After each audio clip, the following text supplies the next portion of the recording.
The special advisor to the president on energy, Mrs. Olu Vaheji, has given reason why President Bola Ahmed Tinubu signed the executive orders to transform the gas and energy sector of the economy, submitting that gas remains the option for Nigerians to attain that energy stability.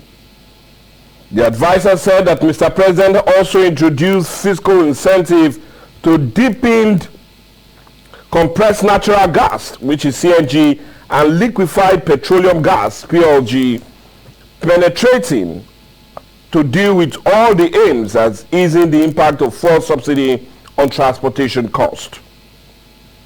She also said that enabling the displacement of PMS and diesel and also contributing to stability of the price of compressed gas in the market and also that of cooking gas to help with clean cooking energy means. She also noted that Mr. President has issued a directive to reduce contracting or contraction time and project delay to just 36 months. But the big question or the big story for today is, will all of these new measures and reform help deepen and elevate the oil and gas sector in the country? And will the reforms be reflective of the lives of ordinary Nigerians? Well, these and more as it concerns the president's renewed push to reform the oil and gas sector is what this edition of the big story is all about. We're talking about repositioning of the oil sector and federal government's recent move to reform it. And that's what we're having as a major discourse, looking at that very executive bill that was signed by no other but President Bola Ahmed Tinubu last week, indicating his interest to reform and deepen the oil and gas sector. But anyway, he's right here to help us deepen the discussion. I'm talking of no other person but the spokesperson for the Joy Youth Council, Better for Bedford. Good morning and welcome to the show, sir. Thank you very much. Well, anyway, yes, I'm really interested in us going deep into that very signing that was done by President Bola Ahmed Tinubu last week, and the already impact many feel it will have on the oil and gas sector.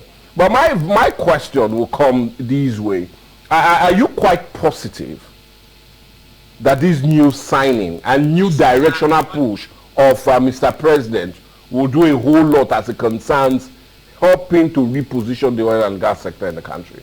All right, thank you very much. Of course, in Nigeria, we have been known for reforms and upward reforms and reforms and reforms. But as a patriotic Nigerian, we all only hope for the best, and that's what we hope for. And the oil and gas politics has been the bane of political strength and political bigwigs coming to the center stage, to one way or the other participate and also play major roles in the oil and gas sector. But now these reforms, looking at the ideology behind this reform by President Bola Ahmed Tinubu is a welcome development. However, we expect that they shouldn't play politics by just signing an executive order. If you look at it, there are legislative undertone, that there are legislative possibilities or processes that must be undertaken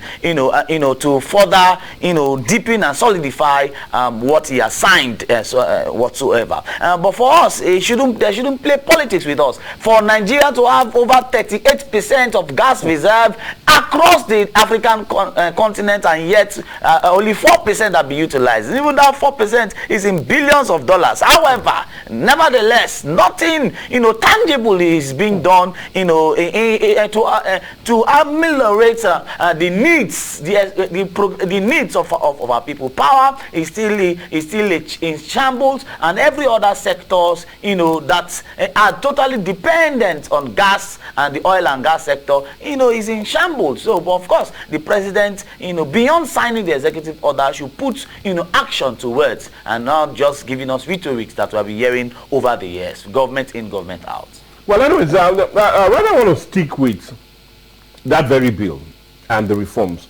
Now, for you, which would you feel, or which do you feel stands out? Is it his directive on seeking more investment into the oil and gas sector? Or do you even, and one that even caught our fancy, which I also want you to look at, is the contract timing. As he spelled it out, it should not be more than 36 months. And in all honesty, if you look at that, we're talking about just 3 years. So my own question now is, in this whole bill, which will you feel is the positive for you? Which do you feel stands out more, that you feel if, and only if, well implemented, we'll start having that change with it? All right, for me, practically, that reform, the provision of incentives as a bait or as a yardstick for to woo more investors in that sector is a welcome development for me. It's a welcome development for me. And you feel they'll take the bait? Yeah, of course. Foreign investors will take. Of course. And particularly you understand that the Niger Delta region, that is the heartbeat of this gas that we're talking about, is relatively peaceful as a result of private security architecture that has been infused to protect oil and gas facility. So the confidence of investors is being kindled because of the peaceful disposition of our Niger Delta region, as it were. So the incentives that Mr. President has, putting in writing, will serve as attraction, for investors to come in, because the gas sector is so huge that we need investors. Of course, our local content is not robust enough, to take into handle that massive fallowed in economy. So the executive order to say that we're going to be giving incentives, is a welcome development for me. And the time frame, the timeline of execution also, it is very catchy, and it boosts our confidence. Or I hope that is not an idea, to seek for, the second term, political timing. If that be the case, then of course, it is failure before it's been implemented. But if it is actually to rearrange and boost the economy of our country, is a welcome development. If you look at those executive orders sensu stricto, it is quite catchy and it's quite achievable. And particularly when he talks about the provision, the availability of CNG and the availability of LPG, it is welcoming. That should have been done even before the fuel subsidy was removed. If you are now moving from an oil-based economy to gas-based economy, the gas architecture, for provision of gas should be laid out. Yeah, and now you see that gas is about 100, LPG is about 1,225 naira per kilogram. Per kilogram, 1,250 naira per kilogram, and for us, that is not good enough. Looking at what we have as a people, so it is that area, that provision of CNG and LPG should be the center of attraction. And as well, there's something that Mr. President did not infuse in his reform. That is the provision of gas refinery, LPG refineries, to further reduce the dependency, of fossil fuel. The economy, it can accommodate that. Nigeria currently has over 202 trillion cubic metric tons of gas reserve.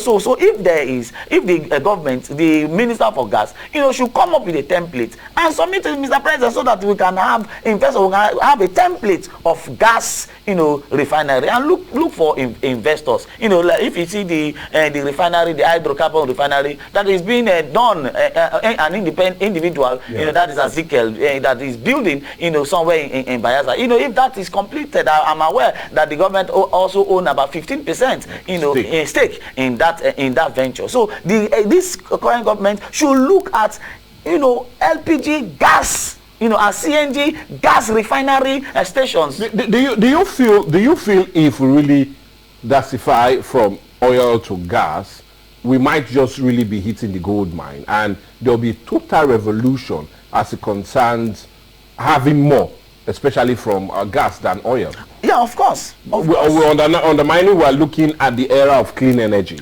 Yes. So for me, this move, this shift, this economic shift is long overdue. And we have what it takes as Nigeria. We have what it takes as a country, to further, move to the gas sector. And it's cleaner, it is easier, it is cheaper, it is more efficient, and it's dependable. Of course, so the era of vandalism and all of that will now be a thing of the past. Now, I want us to see, because we really base our discussion on that reform of the oil and gas sector. And I still want us to remain with the issue of gas. Now, some couple of months back, when he talked about palliatives for the removal of fuel subsidy, he talked about LPG and even CNG, compressed liquefied gas, natural gas, as an alternative to the present problem we had, and talked about even rolling out buses that had this conversion from normal fossil fuel to that of cleaner energy, with compressed natural gas being an alternative. But have you seen all of that in place already? And do you feel this is another signing to either elevate our hope, but at the end, little or nothing will come from it? When Mr. President, upon assumption of office, determined to scrap fuel subsidy, and he stopped it from the first day in office, and we hope, and looking at the robust plan that he had in rolling out a CNG, that is a compressed natural gas, and particularly for the purpose of transportation, is not practicable. It is for the last 9 months, over 1 year, it has been rhetoric. It has been like an abysmal. And it is funny that Mr. President, this present government is still playing politics with the mind and emotions of Nigerians. It is huge, abnormal, and that Mr. President, after saying that kind of beautiful and raising our hope, as it were, but yet up to now there is no practical. Don't you feel this present reforms might go the way of all of this? You see, the mistake has been done anyway, so we should not start, the mistake has been done, dwell on it. Of course, now Mr. President now has realized and say, okay, let us give incentive and look for investors, so that this area of CNG and LPG can be more available and affordable, and so that we can shift. I believe if this reform is duly implemented sensu stricto, it will be a step in the right direction for our country, and it will drastically move, improve transportation, and when transportation cost is cut down, of course every other thing falls around. Even inflation drops significantly, because things are now done accordingly. As a Joy Youth Council, we are very hopeful and we are very resolute to work with Mr. President to ensure, if there any form of participation, like he has said also in the reform, and local content participation. And so we are so willing and determined to participate in any area to ensure that these reforms come to be, and to the benefit of not just the Niger Delta people, to the benefit of Nigerians. Because if you see the level of suffering, the agony, and the weaponized poverty in the present day Nigeria, where everything is up, the only thing that is not up now is the man. Of course, but every other thing is on the rise. And so for us, we are willing to work hand in hand with the presidency to ensure that this reform is practicable, to the enjoyment of the people, and that will necessarily now, that the new hope agenda, that this is mantra, will now be, celebrated. Now, talking about celebrated, 2 years ago we were celebrating the introduction of the PIA, when then President Muhammadu Buhari signed that very bill into an act, kick-starting the Petroleum Industry Act. And many had that great belief that would deepen and strengthen the oil sector. But 2 years after, or 3 years after, that dream seems to be one of a nightmare to many, and some have not even woken up from the sleep. But my question now is, what is the problem? Why are we not gaining from beautiful reforms, either in the oil and gas sector, either in that of the economy. But I'll just put clear emphasis and great emphasis on the oil and gas, especially because the PIA would still be regarded as the 10 commandments of actualizing Nigerians' oil potential. Yeah. Sir, what do you feel is mitigating against achieving a true reform, especially as it concerns not just the PIA, but other beautiful reforms as it concerns the oil and gas sector? What has been the problem? The government has 3 apartments or 3 departments that makes up a democratic, government. Yes. And those arms of government are responsible, to see through that bills or acts, that is law, that is made law, is followed. And that has been the problem in this country. We have laws, beautiful laws, but that are not followed. The laws are now sentimental, are sentimental to pacify certain, certain group of persons. And even regulatory agencies that are saddled with the responsibility to implement these laws are moribund. And because they are told anything that is totally dependent on government for implementation has always been a problem. You see Seraph, for instance, just to digress, Seraph has taken federal government to court severally, and cases have been won. But now implements justice. It has been a problem. And if we continue like this in this country, we are only setting the pace for an unforeseen revolution that is like a time bomb, that will go beyond NLC, and go beyond TUC, usual protest. It will be a revolution that will characterize, that will galvanize every character across the Niger Delta, across the nation, and it will be something that we don't want to happen, in our present democracy. But of course, Nigeria political class owe us the responsibility to implement and not just sugarcoat, act and give us a little sugarcoat, arrangements and leave us in the dark. That has been the reality over the years. We have beautiful laws, but the people are kept in the dark. We are going to revolt any moment soon. The IYC, we are going to now take it head on, because when the Ijaw people started, taking government head on, you could see that today, one of our fathers is now given the responsibility, to tackle certain security, facility across the Niger Delta, and you could see the drastic improvement. That is what we need. We need action. We need discipline. We need political class to be held accountable. And we are going to be asking questions and be holding people accountable. For the next 4 years, it's 3 years ago, that we start campaigning again. We are going to be asking questions. Look at that PIA. If you look at it, yes, we are angry. We were angry that it was 3%,